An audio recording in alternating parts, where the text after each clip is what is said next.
পর্দার জনপ্রিয়তাই কি ভোটের বাক্সে জয় এনে দিতে পারে? এমন প্রশ্নের মুখোমুখি হচ্ছেন সম্প্রতি ভারতের বিধানসভায় অংশ নেওয়া তারকা প্রার্থীরা।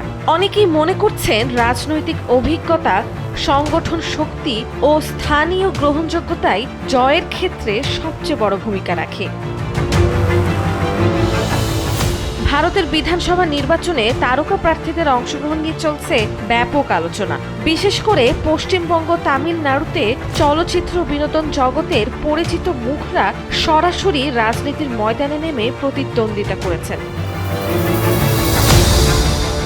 পশ্চিমবঙ্গের বরাহনগরে সায়ন্তিকা বন্দ্যোপাধ্যায় পিছিয়ে রয়েছেন বিজেপির সজল ঘোষের কাছে। ব্যারাকপুরে রাজ চক্রবর্তীও প্রতিদ্বন্দ্বিতায় পিছিয়ে পড়েছেন। অন্যদিকে শিবপুরে রুদ্রনীল ঘোষ এগিয়ে থাকলেও শ্যামপুরে হিরণ চট্টোপাধ্যায় ও টালিগঞ্জে পাপিয়া অধিকারী পিছিয়ে রয়েছেন ভোটে।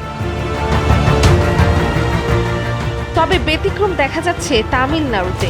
দক্ষিণী সুপারস্টার থালাপ্পি বিজয়া তার নতুন দল নিয়ে চমক দেখাচ্ছেন। তিনি নিজে এগিয়ে থাকার পাশাপাশি তার দলও শতাধিক আসনের লিড নিয়ে একক বৃহত্তম শক্তি হিসেবে উঠে আসার ইঙ্গিত দিচ্ছে, যা রাজ্যের প্রচলিত রাজনৈতিক সমীকরণে পরিবর্তনের বার্তা দিচ্ছে।